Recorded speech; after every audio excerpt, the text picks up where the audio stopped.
This is Agriculture Today, and I'm Shelby Varner with the K-State Radio Network. Dan O'Brien, K-State grain economist, begins the show with a grain market outlook. Dan discusses current trends as well as events that could impact the market. Continuing the show is Hayley, Hines, and Natalee Bray, Kansas FFA State Officers, to recap the National FFA Convention and Expo. The pair talk about Kansas FFA success and exciting speakers. K-State meteorologist Chip Redmond ends today's show with a weather forecast.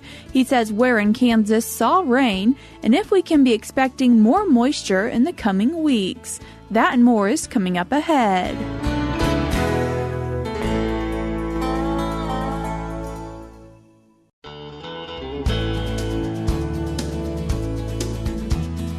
You're tuned in to Agriculture Today, and we start our Friday show with a grain market update with K-State grain economist Dan O'Brien. Dan, thanks for joining us today. Thank you, Shelby. Dan, beginning our grain market conversation by looking at some expectations for an upcoming USDA report. A week from today, on November the 8th, the USDA will release its next USDA NASS crop production report for 2024 crops, and also right along with that, the World Ag Supply Demand Estimates report, the WASDE report.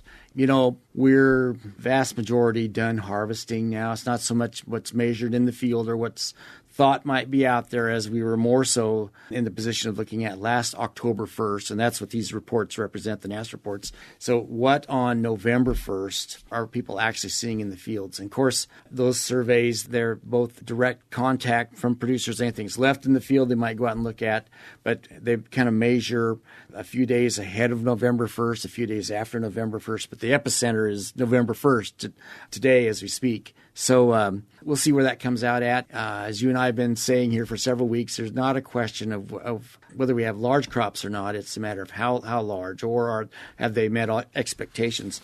Corn yields out of the October report were 183.8 bushels per acre, 15.2 billion bushels, the second highest on record for the U.S. corn crop. We'll see. I guess I would say any major reduction, a major reduction being 100 million, 200 million off of that type of surprise would have a positive impact on prices. If it's higher than that, I don't know that it would make much difference because we're already pricing in large supplies. And then for soybeans, that'll be the other big crop that we're looking at. The USDA's projection of 53.1 bushels per acre, a 4.58 billion bushel crop. I don't know what we'll see on that. There, you do have the nagging question of some pretty hot, dry conditions late in the season that could have impacted soybean yields in the last month or so. It actually came out of the field. So we'll be watching. Again, 100, 200 million bushels, probably not as big an impact. On soybeans, we're already projecting 550 million bushels of carry out. And if we take that down to 500 or 450, that's still a lot of soybeans. But for corn, if you take 100 to 200 million off of basically 2 billion bushels, well, you're down to 1.9 billion, 1.8. Stocks to use get closer to 10%. And so the same, I guess, quantity of change, if it would come in for corn, may have more of a price impact than it would for soybeans. Here in Kansas, of course, the wheat crop's been out for a while. We're mainly looking at exports at the moment. But for sorghum, some issues of what the final size of the crop will be. Again, not a tremendous crop, but USDA's projection, 57.7 billion bushels. I'm really looking more so to see what happens once we get the sorghum crop all out of the field. And, sorghum can take a little longer to mature, so there's still some out there.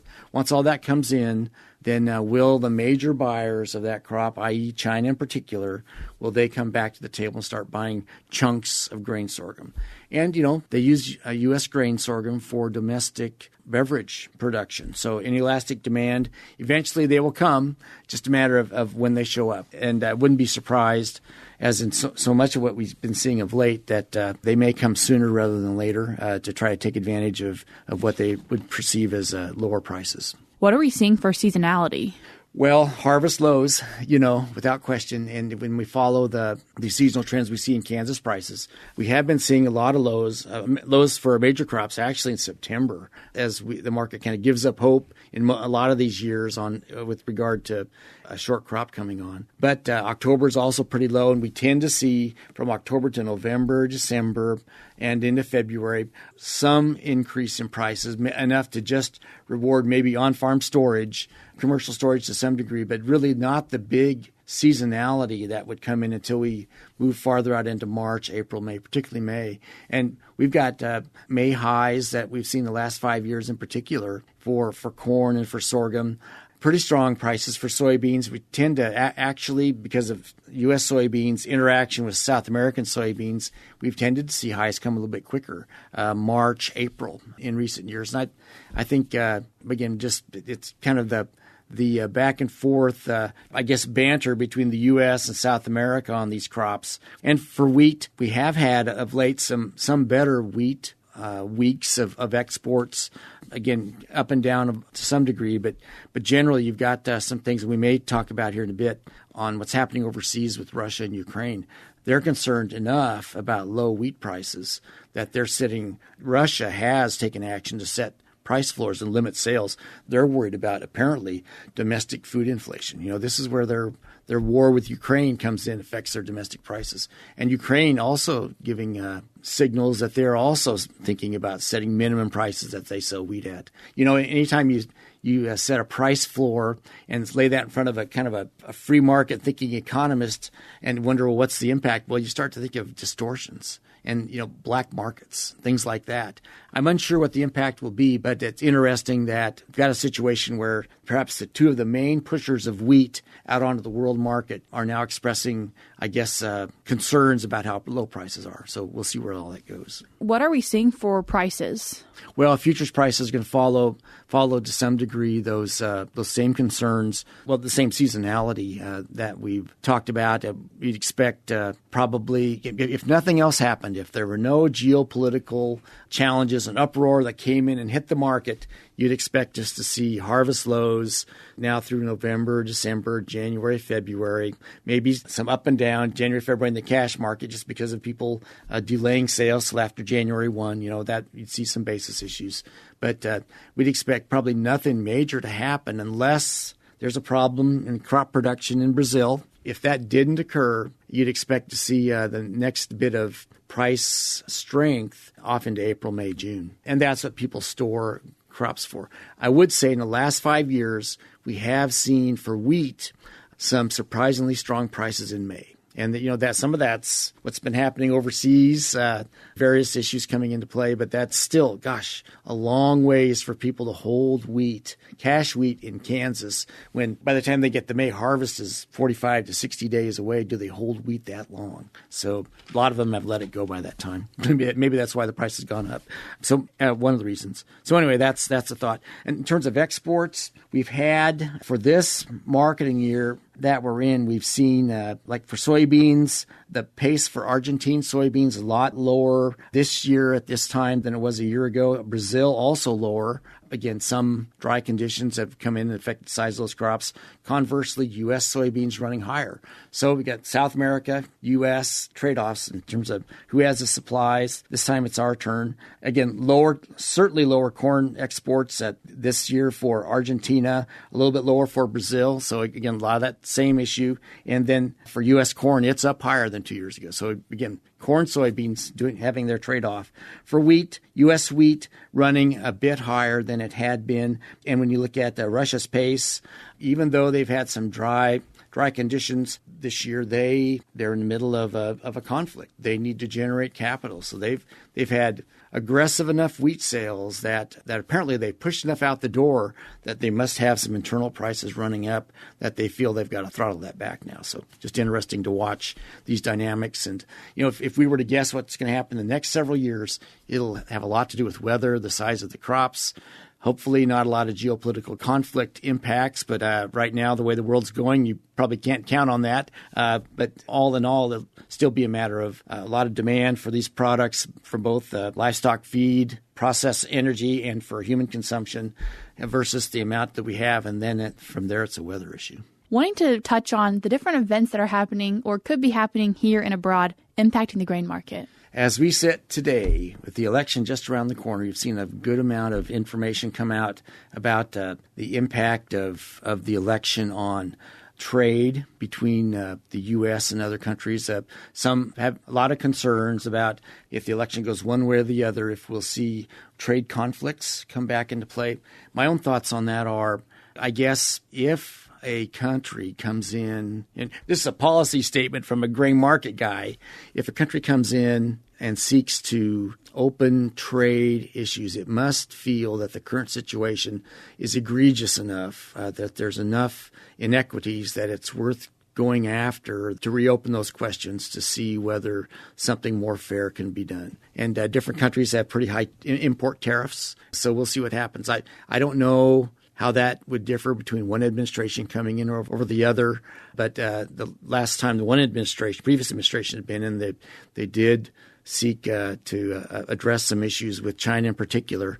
And I think that's that's where a lot of concern has been coming in. So we'll see. So I think whether this is a issue or not, is if it's worth addressing or not, depends on which farm gate you start at. Are you starting at the one from several years back where we're fighting tariffs coming in, or do you start with where we're at right now and are wondering about whether to open the question at all will cause more problems? So we'll see how the election comes out in the next few days, hopefully, and where trade concerns go. And again, now we have hot conflicts going on in both the Black Sea region, ongoing, and in the Middle East. And we just really hard to know how that could shake up the world economy. And if that affects energy prices, it's affecting agriculture now, given ethanol and biodiesel.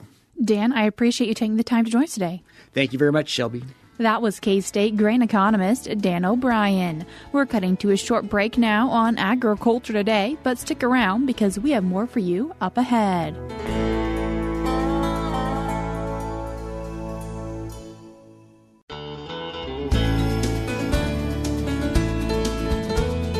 You're tuned in to Agriculture Today, and we continue our Friday show talking with Kansas FFA State Officers as they recap National FFA Convention and Expo.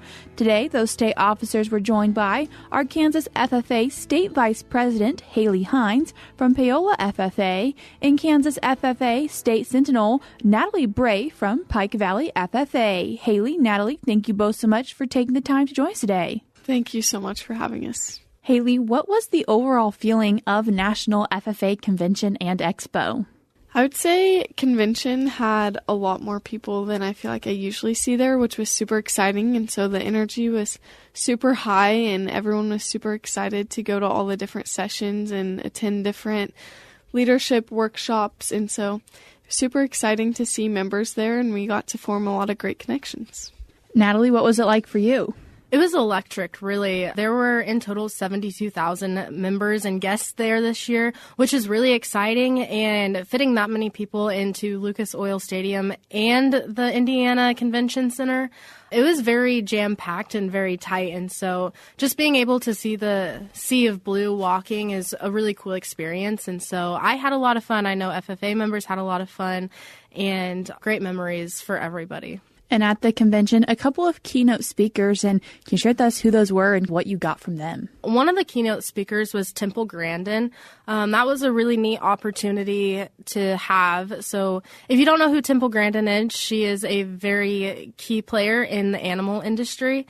And so being able to hear her talk about different minds working together on how to create the best plan and go about things was really neat, and how team playing is very important in being successful. I would also say it was really nice to see how passionate she is for individuals on the spectrum and just how their minds work differently and they're kind of pushed off in society, but really they're the ones that can help us innovate and make great new ideas for the agricultural industry. And so she's definitely a bright light for convention, and it was a different keynote speech, but in a good way. Yeah, and then another keynote speaker we had was Kevin Wanzer, I believe was his last name.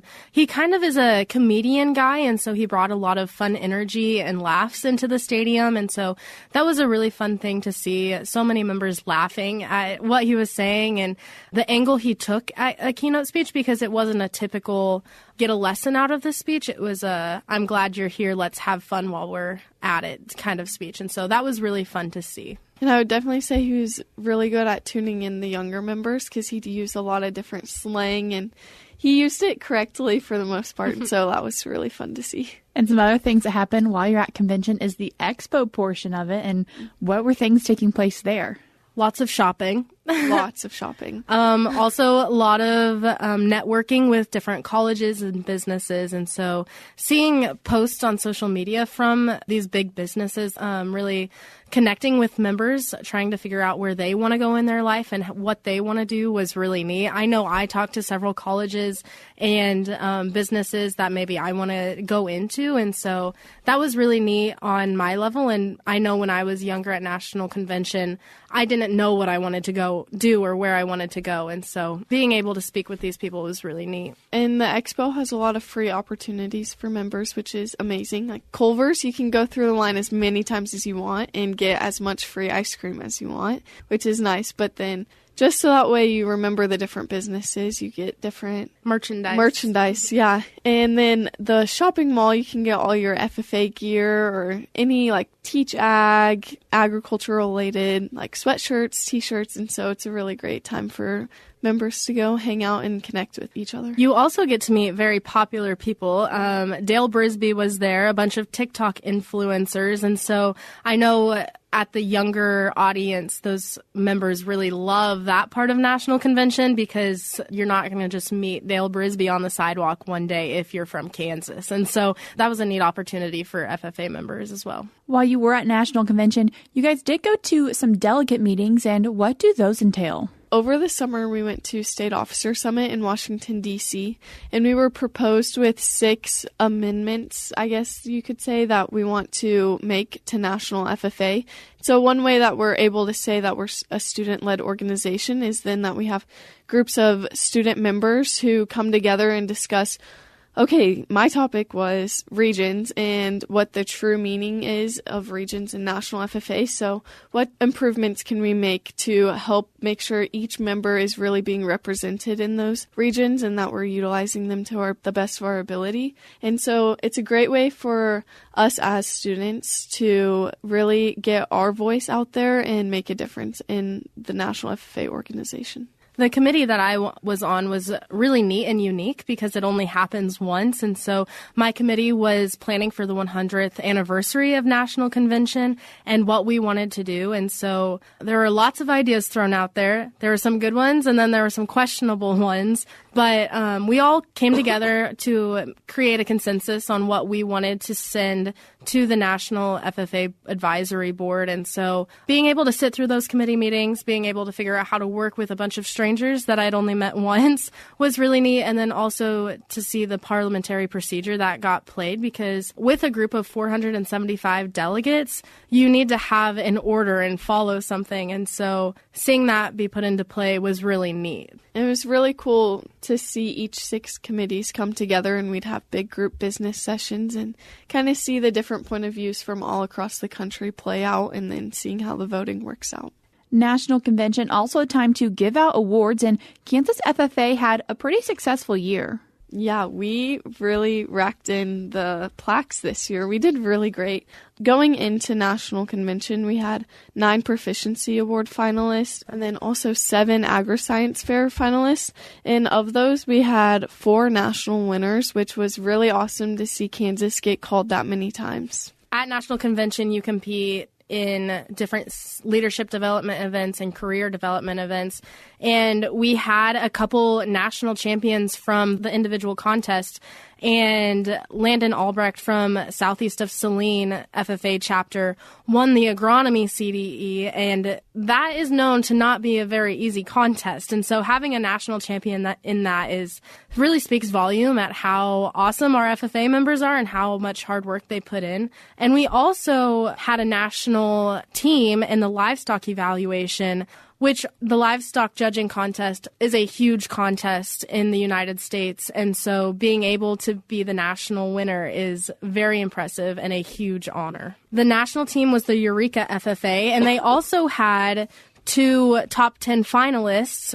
Placing fourth was Corrine Nelson, and placing ninth was TJ Mills. Who were those people that were Proficiency Award champions? In the beef production placement area, our winner was Cecilia Newby from the Labette County FFA. In the fiber and oil crop production, it was Noah Wiley from Labette County FFA again. In swine production placement, we had Tucker Leck from Neodesha FFA. And then service learning was me, Hayley Hines from Paola FFA. And Hayley, can you share with us a little bit about what that experience was getting to that level? Yeah, so it really starts at the district level. So each person has to win their district area in order to make it to state. And then once you win state, you can make it to the national level. And so there's a really long application process that requires you to submit 5 pictures with captions, a few different essays and different things that you've learned throughout your project. And so once you submit that to the national level, 4 finalists are selected from each area, and then you partake in an interview over Zoom. And so that interview really helps solidify who the winner is. And then once you get to national convention, you find out once you're on stage. So it's a long process, but it's definitely worth it. Congratulations on that achievement, Hayley. And just wanting to also recognize that Kansas had some American degree recipients. Yes, so the American degree is the highest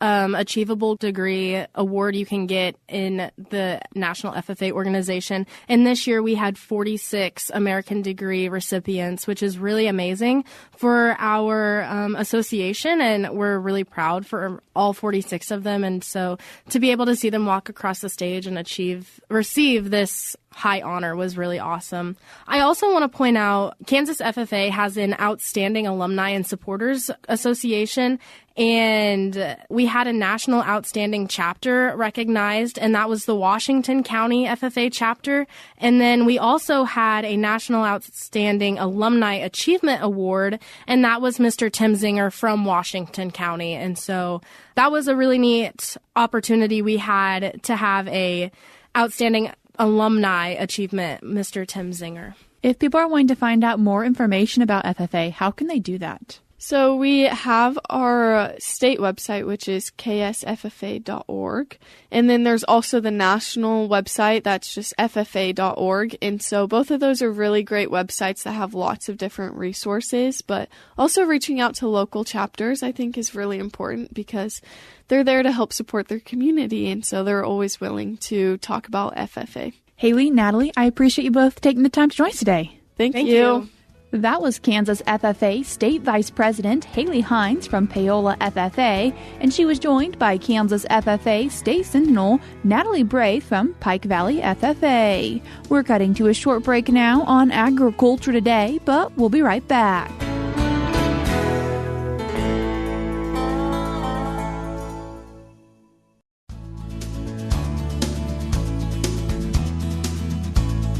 You're tuned in to Agriculture Today, and we conclude our Friday show with the weather update with K-State meteorologist Chip Redmond. Chip, thanks for joining us today. Yeah, thanks for having me. Chip, parts of Kansas saw some rain. Yes, much needed rain. In fact, we go back the last 2 weeks, pretty much everyone has seen precipitation, but the western third of the state really missed out on this most recent round of rain that impacted central and eastern Kansas. We had several rounds of thunderstorms move through that led to some pretty isolated heavy rain amounts, with some areas seeing over 3 inches or near 3 inches. Southeast Kansas, down Cherokee County, get up north Washington, are 2 areas that saw a lot of rain from this system. And it was expected to be streaky, just with the convective nature of the precipitation. And that also brought with it some severe weather. We had some lightning and heavy rain at times, but we also had wind and some hail as well. It was a tornado risk. To my knowledge, we didn't realize that risk in Kansas, thankfully. We do have a second peak in severe weather season in the fall, so it's not abnormal. We got warm air to the south and cold air clashing from the north. And that when we get those two mixing together, we get strong storms and we get impactful weather. And we've had pretty warm temperatures along with a little bit of precipitation. Yeah, before the storms came in, we had those 3 days of just impressive wind. It was unforgiving, especially for central and eastern Kansas, where it just never let up. Western Kansas actually had a break there for a while. But gusts over 50 mile an hour, pretty common across a lot of the state. And it persisted at night. And when that wind continues at night, we keep temperatures up because we're mixing the atmosphere. And then we also started bringing in moisture from the south, from the Gulf, northward with those strong southerly winds. And that above normal moisture led to temperatures just not able to fall very much. And so just on Wednesday morning, we had some low temperatures that didn't get out of the 70s for portions of central and eastern Kansas. Obviously, the cold front started coming in the west, so it impacted western Kansas a little differently. But that's 40 degrees above normal for average lows. That's impressive. In fact, we set a lot of record warmest low temperatures. And we also set some record high temperatures the previous day with a lot of sun, dry air, able to warm it up really well. Records this time of year sit right around that 90-degree mark to the mid-80s. And so anything reaching those mid-80s or warmer can be record heat. What does this all look like for the drought monitor? So the drought monitor resulted in more expansion this week just because the cutoff is Tuesday and the precipitation fell Wednesday into Thursday. And so this precipitation event will be reflected next week. So this week's drought monitor had drought expansion once again, mostly northeast Kansas, and then some areas of southwest Kansas. We saw some expansion of severe drought as well. So drought persists, and even with this rainfall, I expect some areas of improvement, but overall we're still running at just slightly below average for 14 days for most of the state. For 30 days, everyone's still running below average. So we still need more precipitation. The ground soaked that rainfall up pretty quickly, and we need to improve some longer-term deficits. Start getting some runoff into these ponds, and we need more precipitation for that. What is the weather forecast? Well, it's for more precipitation. When we look at the forecast, we got another storm system coming in on Saturday, and another one Sunday into Monday. It's probably going to be more impactful, that Sunday into Monday one. It's going to have some severe weather with it. And once again, we're in that second season of severe weather. A lot of rainfall is expected, especially in the southeast. We're seeing potential for up to 7 inches of rain over these next two systems. And as you get further west and north, those numbers start to drop off. Most of central Kansas in that 1 to 2 inch range mark. And when we get to western Kansas, things really drop off. Northwest might not see much precipitation. They might get a couple of snowflakes too, potentially towards Monday morning. But maybe a couple tenths of an inch if they're lucky. So that's pretty typical for this time of year. Climatology favors more precipitation in the east.